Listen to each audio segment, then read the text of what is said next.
everyone, and welcome.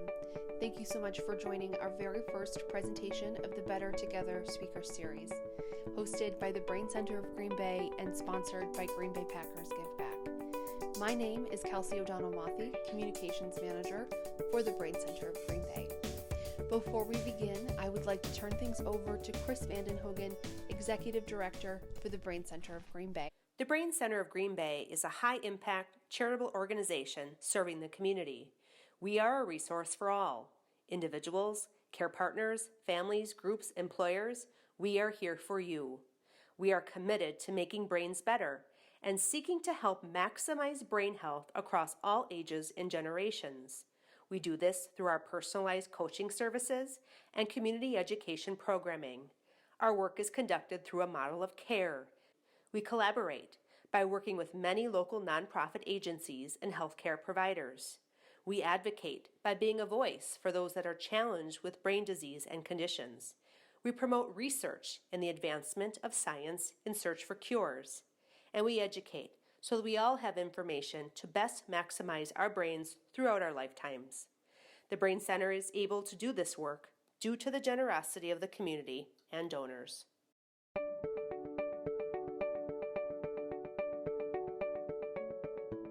Much, Kelsey, and thanks to all of you for being here. This is sort of new ground for me, but in a way, hopefully old ground too. But I'm grateful to be here. I appreciate, Chris, you're given the background of the Brain Center's mission is really helpful in terms of this. I'm thinking as I get older, I realize that. I don't know if it's scientific, I'll just say it's experiential, that really four main components of the human person. And I think as we move ahead in history, we're doing a better job, at least in my lifespan, of tending to all of them. The brain in terms of intellect and the rational capacity. Also, I think especially coming out of the 60s, the heart and the whole emotional life, that's a part of who we are. Obviously, too, modern medicine, COVID notwithstanding, in terms of tending to our bodies or our physical self. And then the other piece, and my life has been in this piece in a lot of ways. Your title suggests the reality of it in terms of spirituality. Church word for it might be soul. A more secular word for it might be gut. That would or depths or intuition, that spirit of a person, that place where we know more than just because we've thought it through, more than just because we have a certain feeling at a certain moment. That's even deeper. I think that's why we're created with belly buttons, to remind us in a certain sense of the center of our being. And this whole business of spirituality and support groups certainly speaks to that deep place, or at least I hope it will. I have to give a little bit of a disclaimer. I'm a 67-year-old male. I'm an introvert, intuitive, feeler, perceiver on the Myers-Briggs. I'm a disciple of Christ in the Roman Catholic tradition, and a priest for 34 years in the Norbertine tradition.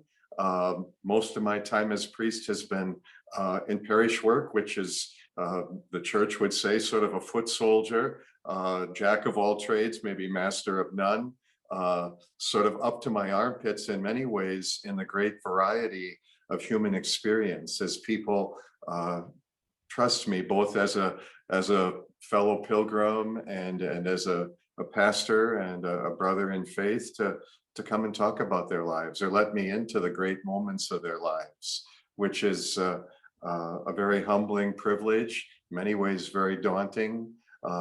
It's also instructional for me. I think I've learned better how to live by being invited into people's lives. Certainly, I think, time will tell, but I've learned how to face death by people's letting me be with them at their dying time or the dying time of their loved ones. So I like to say that in my life as a pastor or a parish priest, that I have a front row seat to the great moments of human life. And I wouldn't trade it for anything. As daunting or overwhelming or as frightening as it might be many times, it's a great and a humbling privilege. So that's sort of the place where I'm coming from in terms of this topic of a spirituality and support groups. Let me see what else. I'll just say it might seem sort of weird for me to be speaking about being better together. I'm a real high introvert. My idea of a good day off is to head up north to Florence County. The Norbertine community has a log cabin up there, the only building on the lake. And there's no electricity necessarily unless you start up a noisy generator. And the 14 brothers said, and I thought he crazy when he said it 15 years ago. And now I realize how real it is. Most days I crave solitude. I crave solitude, the way a kid would crave a bowl of ice cream, the way an Italian would crave a bowl of pasta.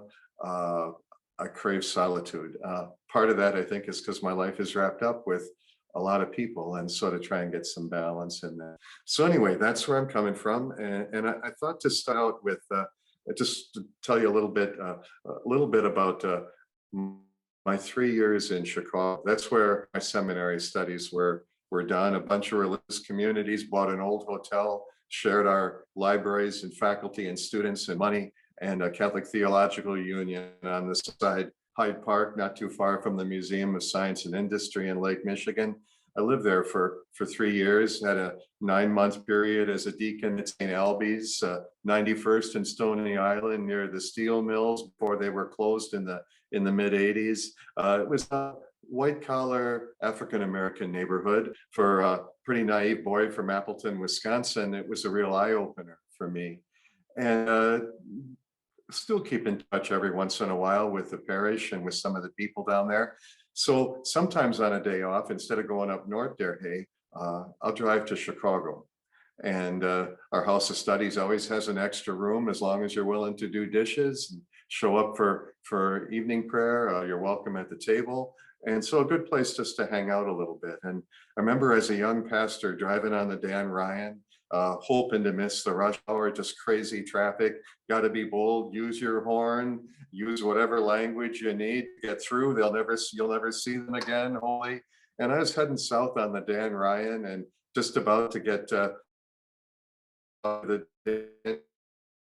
lake wrong lane. You end up going west on the Stevenson. When all of a sudden, above all 6 or 8 lanes of the Dan Ryan is this huge billboard. It'd be like the Jumbotron at Lambeau Field. It wouldn't be politically correct anymore. I suppose it wouldn't even be legal advertising anymore, but it's this guy in a cowboy hat sitting out in the wilderness with his horse parked and his campfire lit and his red jacket on and the smoke in his lips, in his mouth. Kelsey, you might not be old enough to remember, but many of us would be old enough to remember the Marlboro Man, right? He's so cool, he's such a studly do-right. He had it all together. And he was, in some ways, at least in the 90s, when this billboard was still legal over the Dan Ryan Expressway, he was the epitome of the American male with, I would suggest, a 3-year-old mentality. Basically, the signal Marlboro Man gave was that I can do it myself. I can do it myself, like a petulant 3-year-old would say, get away from me. I do it myself. Don't help me. Until I fall, until I crash and burn, until I scream out, Mom, Dad, somebody help me. I remember I gave a homily about the Marlboro Man as a young pastor. And this guy came about my age, what would that be, late 30s at the time, early 40s maybe. And said, Father Tim, all this coupons for this red hooded Marlboro jacket with a pearl patch over the heart. And so, you want my Marlboro jacket? I was in heaven. I was in heaven. I wore it for years, and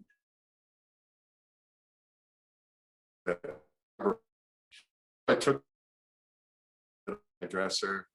Eventually, it didn't fit anymore. You know how that goes with gravity and the waistline and all that. So I gave it away to one of the high school kids who thought it was still cool even without that. But there's something I can do it myself. I don't need any help. Um, and I'm just here today in terms of this to just bump to. We can't do it ourselves.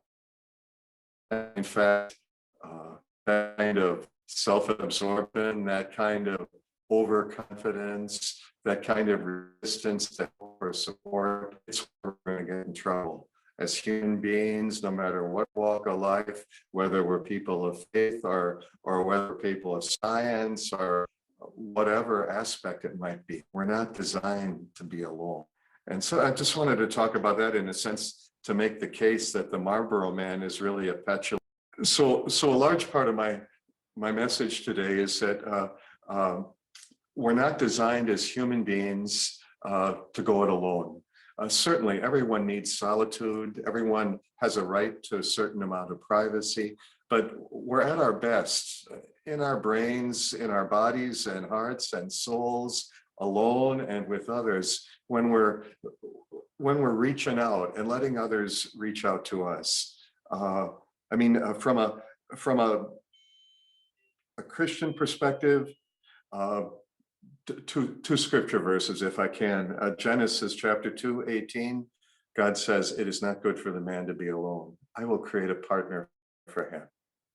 And so both genders, that companionship of man and woman, of dating, of falling in love, of making a life commitment for those who are called to the vocation of marriage, and particularly Christian marriage. Certainly for all of us, there's other ways that coming out of aloneness or isolation gets realized. And I'll talk about that in just a minute. But that business of I can do it by myself. I remember when I was a seminarian in moral theology, we were thinking we're just going to get all the rules or all the juicy soap opera cases, case studies of what's right, what's wrong. We didn't get any of that. Paul Waddell, he was a professor at college, the best teacher I've ever had. He talked about morality being faithful to our story, being faithful to our narrative. I think an easier way to understand it is to play the hand you're dealt. To play the hand you're dealt with the graces and strengths and limits and weaknesses and talents and abilities and short suits, with the body that you got, with the mind and capability that you've got, with the heart that you've got, the family of origin you're born into, the realities of life and history and time, to play the hand you got. He talked about the greatest moral evil being self-absorption, being stuck in this illusion that I'm the center of the universe. It's all about me. But again, as my dad would say, bunk to that noise.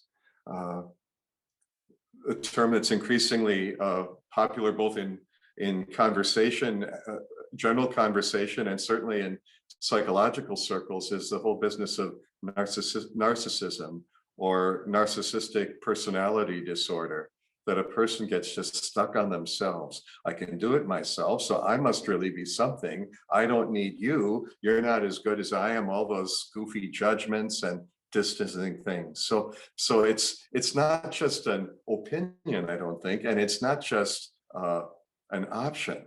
To go it alone is a recipe for illness, for a lack of wellness, for deterioration of mind, heart, body, and soul, for loneliness and isolation that eventually will be crushing.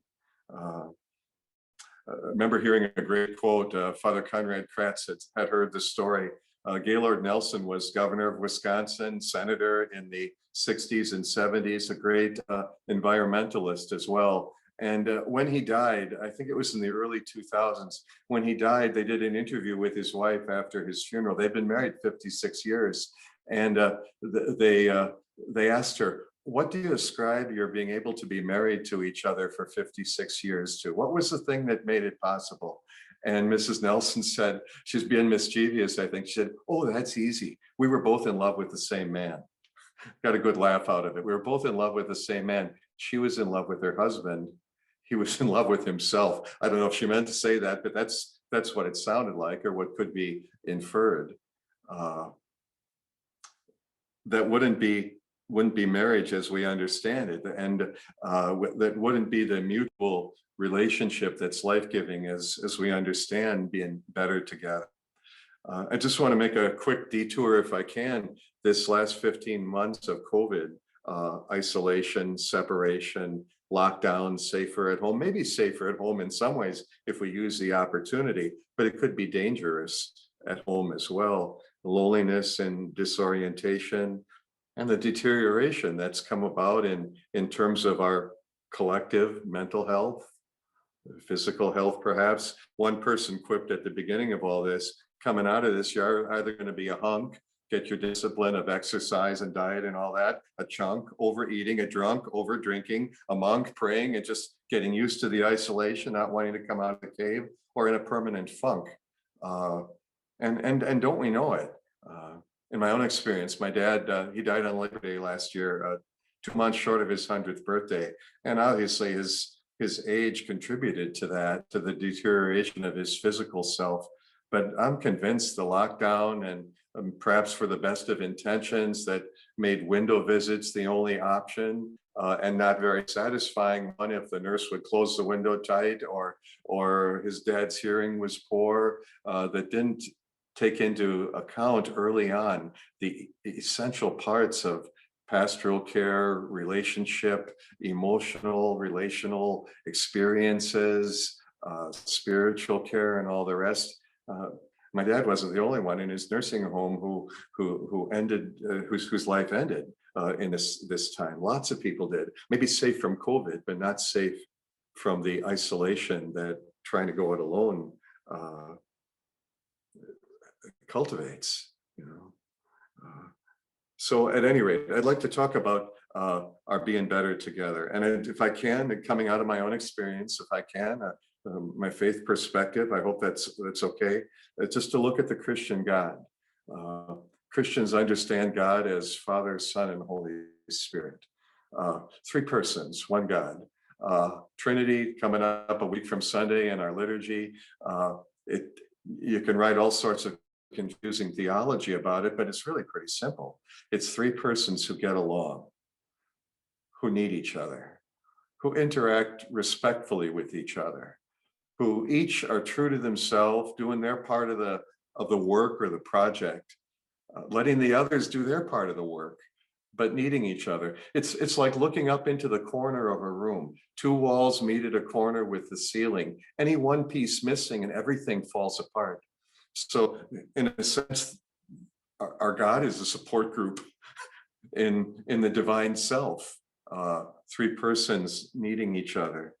And then from our Judeo-Christian tradition, from the book of Sirach, which is really secular literature, Reader's Digest, Norman Vincent Peale, kind of just worldly wisdom that's true by experience. Ecclesiastes is a part of that literature, the Book of Wisdom, the Song of Songs, that divine love is much like the intensity and the passion and intimacy of human love. So Sirach talks about friendship. My friend is another self, is in some ways a mirror of myself, or of my hopes for myself. So just in the experience of friendship, 1 in 1,000, your true friends. And looking into Jesus' teaching on friendship, I do not call you slaves, I call you friends, because I've made known everything to you that I've heard. I haven't hidden anything away. It's like the conventional wisdom. A friend is someone who knows everything there is to know about you and still chooses to be your friend. What a relief, what a haven, what a sure support that kind of friendship is. You can know my dreams, you can know my hopes, you can know my idiosyncrasies, you can know my sins, cookie jar and axe murder sins, and you still take me at face value for who I am. You still choose to walk with me. That's part of the being better together. A particular kind of friendship in that is marriage. And if I could say, if it's all right to say, Christian marriage, which is really a love triangle. In many cases, love triangles destroy marriage, not in Christian marriage. It's him and her, it's bride and groom, it's husband and wife, and it's a place for God. Remember, an old priest told me once on my way out to do a wedding rehearsal, Judas Priest, Father Harvey said, you tell that bride and groom their job is to get each other to heaven. Job is to bring the best out of each other. The best, the most tender, the most true, the most noble, the most beautiful, the most profound, the best of whatever natural attributes that person has been created with. And the thing about Christian marriage, as we understand it, it imitates Jesus. The wife doesn't take care of herself, the husband takes care of her. And I don't mean that in a sexist way. And the husband takes care of the wife and the wife takes care of the husband. So they're not self-absorbed. They're free from taking care of themselves because they've given themselves to each other. Mind, heart, body, soul, passion, intimacy, sexually, intellectually, rationally, every other way. They know each other through and through. And they take care of each other. They're free to do that and both get taken care of. And that reflects the selfless love of God for us, putting us first, Jesus does, ahead of himself. No greater love than this, to lay down one's life for one's friends. So, I mean, a particular support group is Christian marriage, Christian family life. It's not always perfect. It's probably never perfect in human experience, but for better or for worse, it makes us who we are. The ones who love us, who give themselves to us, from that love, new life, children, descendants, grandchildren. Those of you who are grandparents, I don't need to tell you what an amazing experience that is. Second shift parenting, all the good cop stuff, sugar them up, spoil them, have fun with them, send them home to mom and dad, you know. And then beyond friendship, beyond marriage or family life, to look at the church, or to look at some religious affiliation, Christian, non-Christian, any of the assortment of world religions, perhaps something more in a general spiritual sense. But that we come together with shared values, with regular contact. We let ourselves know and be known. We walk through the great moments. We care about each other.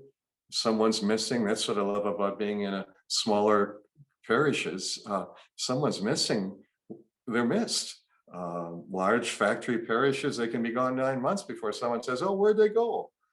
But to be in a place where I know and I am known, where there's a baseline of values, tenderness, mercy, selflessness, compassion, the belief that love is stronger than our limits, our love is greater than sin, our love is stronger even than death, just to know that walking in. You know, we may be in large part anonymous to each other in church, whatever church looks like, or a spiritual connection. I mean, the Quaker meeting, many times Quakers will just sit in silence. Maybe they'll say something, maybe nothing will get said. But together in the silence, there's this healing, there's this safety and sanctuary and succor and respite and refuge and haven, which is one letter off from heaven, safe place, basically, to be with others in this spiritual place. I mean, the Acts of the Apostles talks about the early church. As they prayed, the place where they prayed shook. It rocked and rolled. Bring in Elvis Presley from the late 50s and early 60s. And they were filled with the Holy Spirit and continued to speak God's word boldly. The community of believers was one in mind and heart. No one claimed anything for themselves. They held everything in common. Wouldn't that be an amazing place? Whether you want to call it Christian or any other religious tradition or spiritual, humanity at its best. In some ways, it's like a little Lambeau Field, the place where they gathered, rocked and rolled. But there's no regularity to the gathering, I suppose, except for season ticket holders, if you're lucky enough to have made it to the top of the list. Or there's not necessarily common values at a deep level, whether the Packers win or not, or go to a Super Bowl. But in some ways, it's like a religion. In some ways, it's like a secular temple in our culture. And let's face it, in many ways, it's taken the place of spiritual life for many people. It fills the belonging piece. It fills the regularity piece. It fills the inspired, the all pumped up piece. Uh, so and then even within religious traditions, I mean, to talk about religious lives, and just some Christian orders, you might think they're nuts, you might not. They're support groups. Carthusians, they do the work of their cell. They only gather together to pray. They don't talk with each other. They get together for Sunday worship. They go for a walk together and have Sunday supper together. The Camaldolese, even more isolated. They live in little huts. They keep their own gardens. They cook their own foods. They all know, even without conversation, that they're about the same thing. They're about the same values. They're about the same search for the divine. And they edify each other by their example, by just being who they are, being in proximity to each other. Uh, Norbertines, my own community, our big word is communio, that we balance out the work we do in terms of ministry in the house or outside of the house. We balance it with contemplation, or the monastic part of it.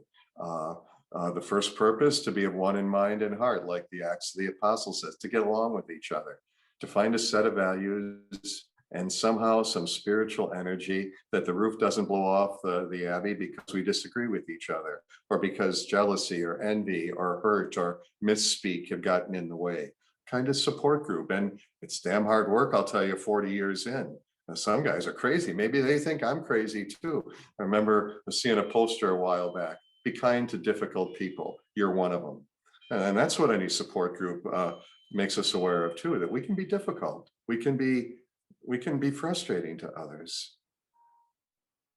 I think in terms of support group and perhaps a contemporary understanding, you may or may not be old enough to remember the Bob Newhart show in the 60s and 70s. He was a psychologist, a counselor, a therapist in Chicago. I think it was in Chicago, and he did group therapy. And just some things about those kind of support groups. They're anonymous, first name only, but they're also intimate. People share from a deep and very private and personal place. What happens there stays there. Sort of like just what happens in Vegas stays in Vegas, even more so by sacred bond. So there's this balance between anonymity and intimacy. Also, there's non-judgmental going in, so that people can be honest. They can say whatever is true about themselves. And they're not going to get a bony knuckled finger accusing. They're not going to get an eye roll. They're just going to get simply honest, careful listening. Could you say more about that? Or that's hard for me to understand. Help me to understand what you're sharing. So there's this kind of supportive piece. It's confidential. It stays there. So it makes it a place where it's safe enough to be open. I think obviously the most familiar in the last, I think it's just getting to be around 100 years since the 12-step programs of Alcoholics Anonymous have emerged, and now support groups for all sorts of other groups, people struggling with overuse of narcotics or illegal drugs or food or inexpressive or dangerous or risky or hurtful sexual behavior. These 12-step groups where people can find this anonymity and intimacy, this confidentiality that creates such an open place to process their experience without processing it. What does it do? It's a pressure cooker on the heat. It'll blow up sooner or later. Much of the wanton violence, much of the addiction, I think, of our culture in different ways. We talk about an obesity epidemic among our young people. It's the isolation, it's alone, and it's not finding a place to vent the uncomfortable truths about ourselves so we can hear ourselves speak them. Other sorts of groups, I belong to a pre-support group for almost 15 years. We meet for 2 hours every other month, 4 hours every other month. We talk about what's truest about ourselves, about our frustrations, about our successes, little bragging rights. We look towards solutions. We know each other better, a community within our Norbertine community, because we give ourselves to each other in this way. And I have to say, there's times repeatedly when I think, I'm going to get out of this. And yet every time I go back to it, I come back out of it renewed, been able to speak my truth, been able to hear the struggles of others, know that it's a confidential place. We don't talk about this except among ourselves when we meet. It's holy ground. It's sacred ground and healing. And it's not because we figure out the solutions or it all starts to go our way because we meet together. That's not the purpose of support groups. It's to carry on the ongoing struggle of life that in many cases we'll struggle with all the way along. Remember one person in a parish I was at in his mid-50s, clinically depressed and most of his life suicidal. I remember he looked at me once, he said, Tim, my greatest goal is to try and give my two children the gift of my natural death whenever it happens. He carries across the weight of that, you know. There's support groups for people who are going through a season of grief. There are people who recently divorced. I just talked to a friend who's been through a recent divorce and finding the support group to be an amazing place, not only of getting used to this new state in life, but also of getting in touch with the spiritual, of getting in touch with how healing it is to situate their story within the wider context of other people's stories. We need each other. We can't do this alone. No Marlboro men or women. There's engaged encounters for people in the way into marriage that the church sponsors. There's marriage encounters to make good marriages better. There's retroval weekends for those who know our marriage is in tough shape. So bring it to a wider group. Talk about your intimate struggles within a confidential context of other people struggling, other people who further ahead or farther behind on the road than you. We've heard it a lot this last year, these last 15 months. We're in this together. Not just COVID, not just lockdown. We're in this business of being human beings on Mother Earth together at this time in history. The whole business of globalization and technology has made it a much smaller world. It becomes even more inappropriate or ridiculous, if I can use those kind of words, to think we can go it alone. I had to read, or I didn't read it all, but I was supposed to read James Joyce's novel, Ulysses, when I was a college kid. There's a great line in there. I am a part of all that I have experienced. I am a part of all that I have experienced, yet all creation is this vast untraveled world whose margins fade continually as I move.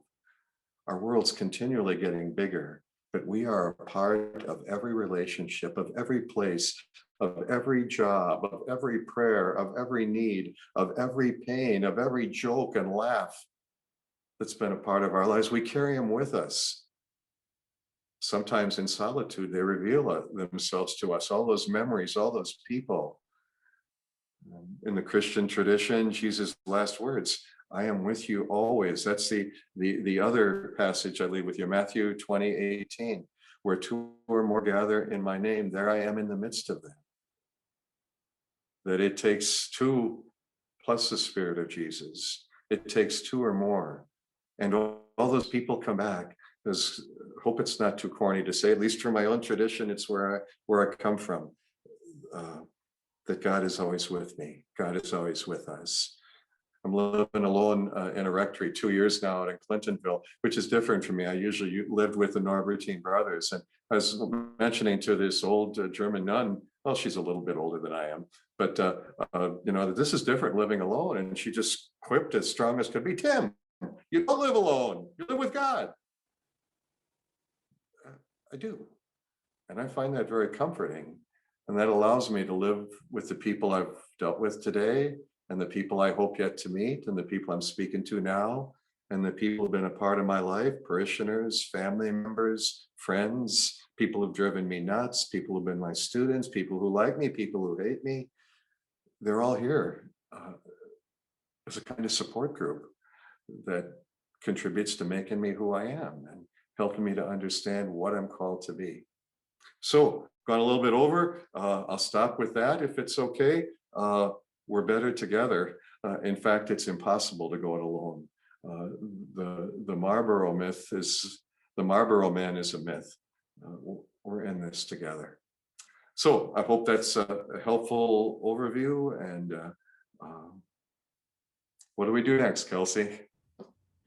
Well, we can all unmute ourselves and cameras and microphones. And if anyone has any questions for Father Tim, now is the time. You can either just ask, or if you look down at the bottom bar of Zoom where it says reactions, you can raise your hand and we can do it that way if you'd like. So any questions?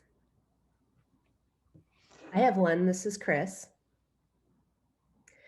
Father Tim, looking to have your thoughts on this. Through the Brain Center, we often are looking to connect, we call them clients. We're not a medical clinic, but our clients to support groups of different, it might be a Parkinson's support group, it might be dementia, might be Alzheimer's, whatever it is. And we hear often when we get feedback from clients that the support groups are more than just about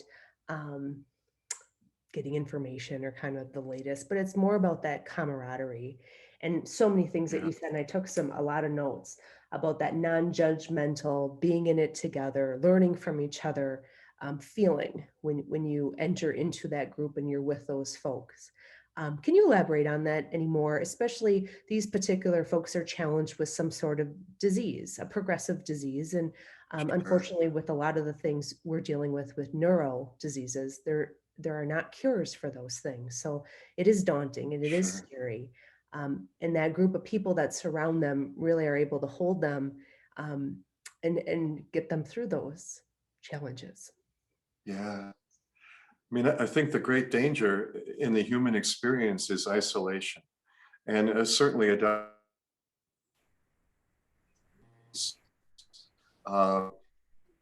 it's not on people's radar until it happens. And then it feels so lonely. Does anybody know how I feel? Is there any place where I can say how I feel, rant or rage or weep uncontrollably or ask questions or why me, or, you know, Kubler-Ross's 5 stages all in a few moments.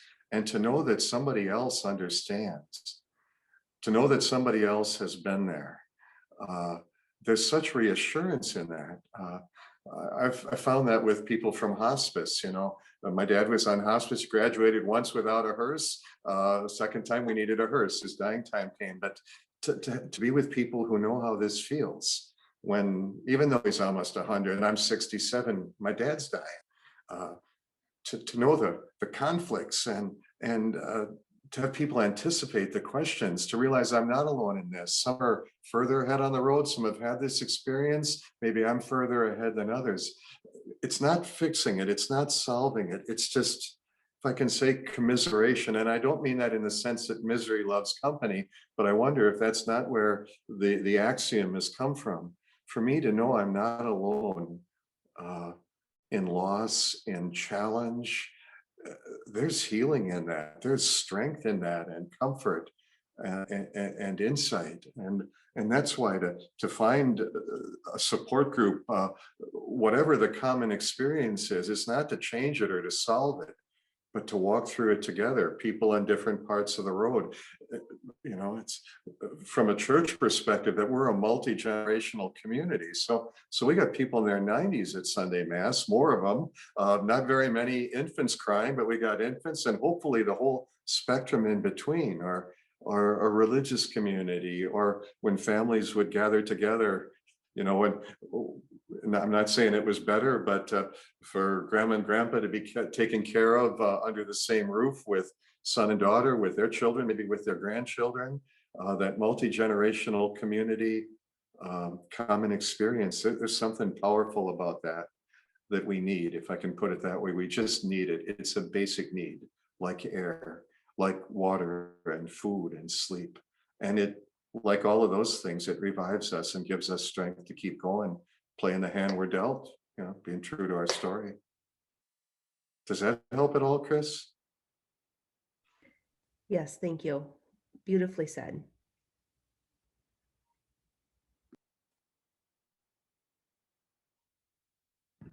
Anyone else have anything? Father Tim, this is Kathy Hildenberg again. I just want to I want to thank you for being a part of this. I love hearing from you. It's been a long time. And, You're doing great work. We miss you at Holy Cross. I still miss Holy Cross every day. Yep. Enjoy, and thank you very much.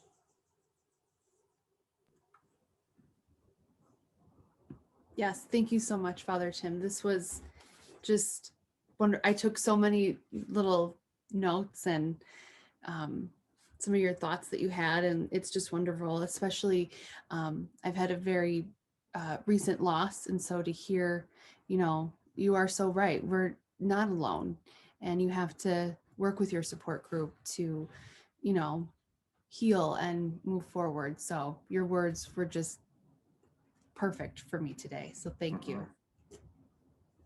Wow. Father Tim, Kelsey, one of my good priest friends, Father John Oster, he died a few years ago.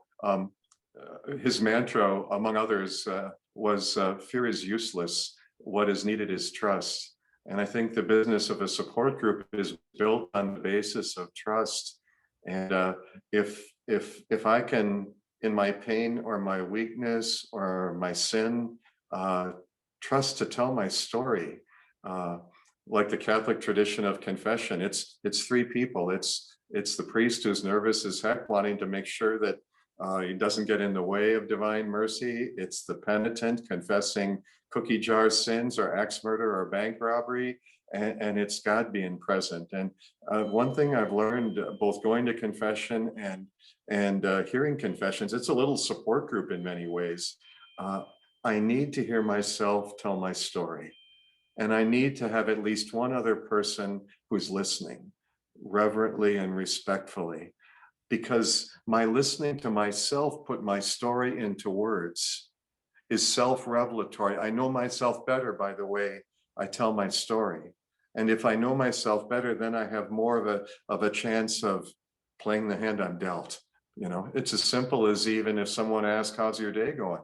By the way you answer that question, oh, it's a great day, I couldn't be better, or I don't think I'm going to make it to the end of the day, I've just had it, or I'm angry, or I'm happy, or I'm content, or I'm hopeful. We inform ourselves, and the support group, especially in a spiritual context, gives us a place to hear ourselves tell our story to others who care. One experiment on public radio, now I won't go in too long on this, but it was a psychologist who set up in a mall, I think it was in Japan, just simply set up a desk and a chair. Anybody could come and talk. Maximum time was 20 minutes. She had, her dance ticket was filled all day. She didn't say anything. She, with face and body language, tried to be an attentive and active listener, respectful. They could say anything. She wasn't, poker face. She wasn't put off or scandalized or offended. Her dance ticket was filled all day, because humanity is, we've come to realize being the Marlboro man going alone can't work. And we're hungry, find people who care enough to listen to us. And when they do, they don't have to have the right words. They don't have to have the fix-it solution. Just the listening heals and restores us. It's as miraculous as that. It's how human beings are wired. There's all sorts of religious overlays, Christian and non-Christian, that can be applied depending on where you're at that way. I think there's good psychology and science, brain science as well, and social science as well, that all point in that direction, how healing the listening piece is, a safe place to talk is.